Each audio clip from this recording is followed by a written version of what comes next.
Alright, so welcome back to some more Ride 3. Today we're going to be giving it the review. Yes, my review and my opinions on the game, and hopefully that can help you if you've been on the fence and thought you wanted to buy it but just wasn't sure and you were looking for a review. Well, look no farther, here we are, and hopefully it can help. Now, it is a bit long. It's like 19 minutes and 30 seconds, and I tried my best to keep it under 20, but to show you all the game, it was really tough to make it shorter. If I wanted to show you everything in the game basically, as well as give you my opinions on it, and then you could take both of them and decide for yourself whether you want to buy it. Also, for the first time, I am going to be giving it a letter grade, basically like an A, B, C, D, or F, and hopefully that can help too, instead of just me talking about it. So let's jump into this, starting with the rider customization. Okay, so what kind of game would Ride 3 be without good rider customization? And the rider customization is pretty decent this time around, like normal, like a typical milestone game. You can create your own character. You can be a male or a female. You can change the look of your face and hair and stuff like that. And then I kind of go through the casual clothing that you can pick out pretty quickly. It's not that in depth, and it really doesn't matter because the only time you see that is in the menu behind you, and then we kind of jump into some gear sets here. And initially I didn't think there was that much of that many choices because I was just messing around with the Supermoto part of the game. But then I jumped into some of the street bike stuff, and wow, there was way more customization going on over there than there was in the Supermoto part. So customization is pretty decent. I still don't feel like it's as strong as like an MXGP Pro or not necessarily MXGP Pro, but just an MXGP game or Supercross game. Decent, but not, maybe not quite as good. It reminds me a lot of Ride 2. So if you knew Ride 2, then you'll feel pretty at home with this one. And it's good. It's really solid. I definitely am giving it a B+. Giving it a B+ for customization of the rider. And the reason it gets a B+ instead of an A is because I feel like it doesn't have as much as other milestone games, and the riding style editor they went backwards. So I'm going to show you here in just a second, but the riding style editor, you used to be able to adjust every angle of your body on the bike. So it was totally customized to how you wanted it. You could change the pitch in little increments. It was really awesome. Well, they went backwards for Ride 3, and it's just a more generic kind of setup. You can have your leg out or knee out, and then you can have one leg down for starting or two, and that's pretty much it. They don't really give you, I don't know, they just don't give you a lot of options, and it's kind of a bummer because that was such a cool thing, and I think a lot of people appreciated it, and to see it go away and go backwards, not good. So definitely that's why it gets the B+. So yeah, there you go. That is the rider customization. Went through it pretty quick, but we are also going to be jumping over into the bike customization. Okay, so now we're going to be jumping over into the bike side of the customization, and as you can see here, there's a bunch of different categories and parts that you can upgrade. I mean, think about it like this. You can basically upgrade every part of the bike, realistically. So, like the engine, for example, which is kind of what we're going through here, has a bunch of different upgrades. It costs quite a few credits, but it's doable, okay? So one of the most expensive upgrades is like 5,000 credits, okay? Like I think the gearbox maybe is 5,000 credits, and you have to have the upgraded gearbox and maybe suspension and stuff like that to be able to edit your setup, okay? So you can go in and edit your setup just like you can in most milestone games, but if you're not familiar with that, meaning, well, I'll show you here in just a second. Right here, I actually switch over to the Supermoto bike because I had everything purchased to be able to upgrade, or I had everything upgraded to be able to adjust on the setup. So this is a setup. You can change it and have it set to however you play and however you like to play, and you can have different ones saved, so you can have different profiles for different tracks and different bikes. And yeah, I mean, like the gearbox, you can't actually edit that and adjust on that until you have the upgraded gearbox. Makes sense? So that's kind of how that works, and I mean that's very typical with milestone games, is to have to be able to adjust on your setup for going to the track. You know what I mean? So yeah, that's kind of how that works. And I didn't show all the upgradable parts and everything, but you kind of get the idea of how it works, and it's very in depth, very very in depth. And then you have now, this is insane. You have the graphics editor. So trying to explain this. So basically, think about the track editor in Supercross the game. This is like the track editor, but you're making your own graphics. So you choose a base color, and then you add a bunch of layers, and you can add a ton of different layers and they can go over each other. And I'll show you at the end here before we move to the next segment in the review here that there's some amazing stuff people have made already, and it's fantastic. So you could spend hours and hours and hours of time in here. And the great thing about the graphics editor is that you can make your own graphics kit, upload it to online, and then other people can download it and use it. It's so awesome. It's just like the track editor in Supercross the game. So here we go. We have the base color for the bike, and then I just picked some random decal here and stick it on the bike. You can make it as big as you want, as small as you want, whatever angle you want it to be, put it down, and then you can always edit it later if you're not happy. You can adjust on it. And then I think I add one more thing, just kind of giving you an idea of what it's like and the freedom you have. And you can put it on the top, the back, the front, the sides, and all that good stuff. And again, you can always go back in and edit if you want. And I kind of went through earlier, you saw that there's tons and tons of different stuff here. You could build, I mean, Milestone made this with the intent of people making amazing graphics kits. And here, as soon as we finish messing around with this, I think we actually use a snake, or did we already pick it? I wasn't paying attention. Yeah, we got it. There you can see it. We got to move it here. Yes, we got a sweet cobra, whatever head. Doesn't really look like a cobra, just like maybe we got a snake. We got a snake, and we put it down, and then now we move over to some of the custom graphics kits that some other people have made. And I mean, this is 100% made because you couldn't upload anything otherwise. So you had to start with the base color of the bike, and then they put all these other things on. This is amazing. And I only went through the first page, so this is pretty sick. And you could spend hours doing this yourself and downloading other people's. So definitely an A as far as customization of the bike goes. All right, so this is Ride 3, and the main focus of the game is the bikes. They are the video game encyclopedia of motorcycles, and they did not disappoint. I believe they said somewhere upwards of 230 plus bikes in the base stock game. Okay, that's not counting any of the DLC bikes that you can actually pick up, and you can see a lock on some of the bikes I have here. You unlock those by doing challenges. There's like 4 or 5 challenges you have to do to unlock a bike, and it's in the career. It's like an add-on to the career, and it's all right. It makes the career a little bit better, a little bit more interesting. And I mean, it's not really the career, it's just like an added thing below it, and I'll show you when I show you the career, and we can talk about that. But there's quite a few manufacturers, tons of bikes, and even if your exact year, make, and model isn't in the game, I would be willing to guess that there's something very similar that you would be happy with. If you have like a 2015 whatever, there's probably a 2012 or 2017. It's like very similar. They put tons of bikes in here, and the only thing that I feel like is kind of weird is I feel like it's a bit lopsided. Like some of the manufacturers have, I mean, I know that some manufacturers just make more bikes than other ones, but some of them have way more bikes in the game, and then some of the other manufacturers have like one, you know what I mean? So I wish they could have made that a little bit more even, but that's being pretty nitpicky. As far as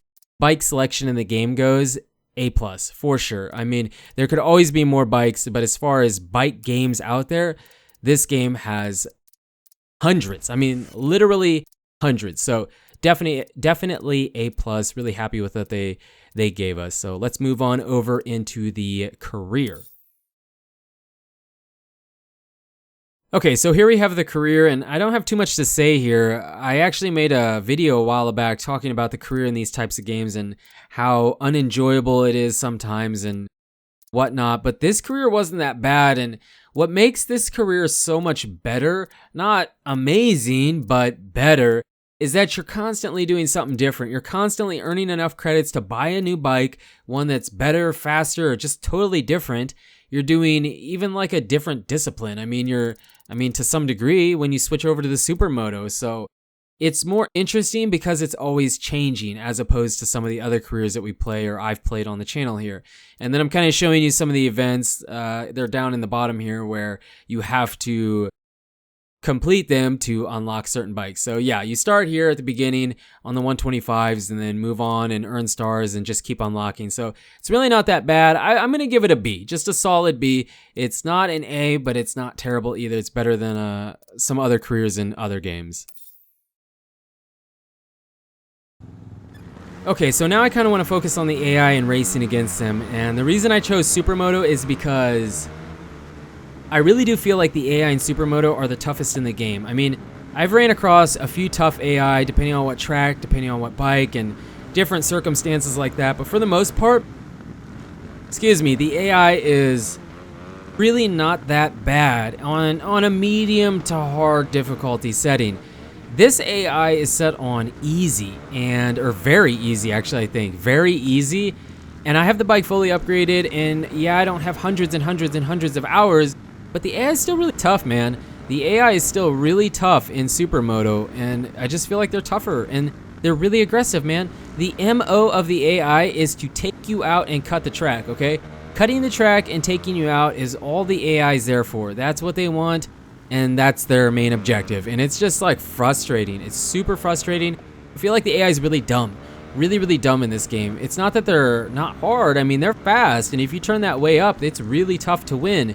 But I feel like they're dumb in Supermoto, and just not programmed to get around the tracks in the most efficient way. I don't know. That's just my opinion, and whatever. But I'm not saying they're easy. They're actually really difficult, but in a really dumb way. You know what I mean? It's not just because they're so fast. It's because they'll just come and take some super cheap shot move on you, and they do it pretty much in every corner they can, if they're close enough, I guess. So, yeah, that's the Supermoto AI. The AI for the rest of the game is tough too, and can do really stupid things and bounce around and make it feel like they're trying to take you out, but they're so much slower. In most cases, they're much slower than they are in Supermoto, so it's not as noticeable. And I can't even say, because you would think that, okay, the AI might be super aggressive and fast because, in Supermoto, it's a tighter track, there's a bunch of turning and yada, yada, yada, but on the tracks outside of Supermoto that have a bunch of turns in it, that's where the AI is actually slower and less aggressive, because I make all my time up going in and coming out of the turns doing anything else, but not in Supermoto. It's just weird. So AI, I am kind of in the middle on this one. I give the AI a C. And I know some people might be upset with that and think that, oh, they deserve more than that. Well, if you're doing the review, then you give them a higher one. I'm giving them a C because I think they're programmed in a really dumb way. And if they're just better, that's one thing, but they're not just better. They're constantly trying to take you out. So yeah, just a C for the AI and racing against them. I do want to show you this. I don't have a rating or anything for it. It's just kind of a cool little feature that they added to the game that I didn't know they were going to. It's drag racing, and you can go to the salt flats here, or you can go to Route 66, or there's an airstrip you can go to. It's just kind of a neat thing. You can't steer the bike, you're just shifting it. That's all you do, and really simple, but just kind of a neat thing that I was unaware was going to be in the game. Okay, so we could not end the video without at least touching on the tracks, man. The tracks and environments. It's one of the most important things in the game. And I say this every time I talk about a Milestone game, basically. Milestone is a master at environments and tracks. Like, they do such a great job with it, and this night riding has to stay in the game. I really would want to see more time of day stuff, so do more dusk settings, more morning settings, mix it up a bit. The rain is nice, but I don't really care for it. There's rain and mud in MXGP Supercross games, and I don't know. I just don't really care for that kind of feature. It's great that it's in there for the people that do care, but for a majority of people I play with, we never vote to have the rain on. It's just not something that I care to have in the game.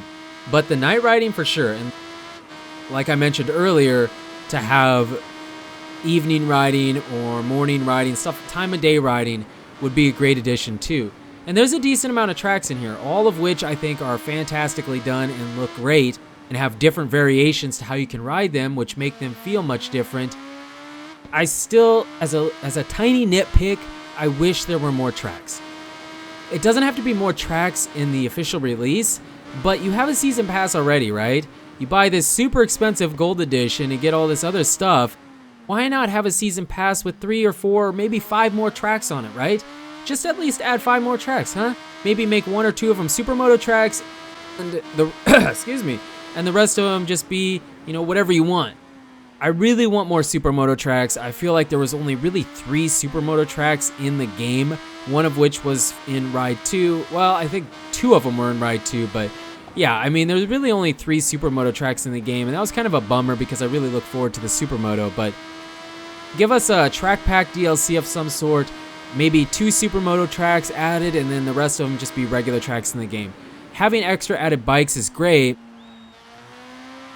but it's, I mean, if I had to choose, I would much rather see tracks in the game. I'm not speaking for everybody, I'm speaking for myself, but I would rather see tracks added into the game, and then bikes as a second, you know, whatever. If they felt like doing it, fine, add some bikes, you know.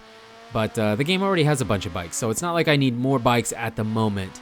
I would be more concerned about having more tracks. So yeah, A+ for the tracks, the visuals, the environment. And overall, the game is really, really good. I give the game a B+ overall. It had some A's, it had some B's, it had 1 C. I give the game a B+, and would definitely recommend picking it up for the $50 price. I do not recommend the Gold Edition. I think there's not enough content for the Gold Edition. The early access period is over. If they still offer the, whatever it was like 80 bucks. If they still offer the $80 Gold Edition, I do not see any reason to do it. The credits multiplier is nice, but the grind for credits if you do the career isn't so bad that you need the credits multiplier, right? So yeah, I think grinding for the credits just regularly and not having the multiplier isn't that big of a deal, and bikes aren't so expensive that you can't get it. I think the bikes are similar to how they are in most games they do. The difference is it's easy. You're getting credits so much easier for getting first, second, or third during the career in races and stuff, or even doing time attack, you get good amount of credits. The problem is every single time you go off track, that lap does not count. Therefore, you do not get credits for that lap. So yeah, time attack I wouldn't say is the most efficient way to do it. The most efficient way to grind credits for me is to just get into the career and go for it. You know what I mean? Just go with the career, and eventually you get enough credits to go buy a bike, use that one for a while, and then move on to the next one. So yeah, B+. I think I said B+. If I said B, I meant B+. B+, solid game, definitely worth picking up if you are on the fence, in my opinion. And I think I'm just going to let this run out. There's 2 more little clips of tracks I'll let you see since they're already on the video. But I really don't have much else to say. You can just enjoy the sound of the game. Thank you so much for the support on the channel lately. I hope this did help. Let me know in the comments what you think, if you disagree or agree with my opinion, and we can go from there. But until the next video, take it easy.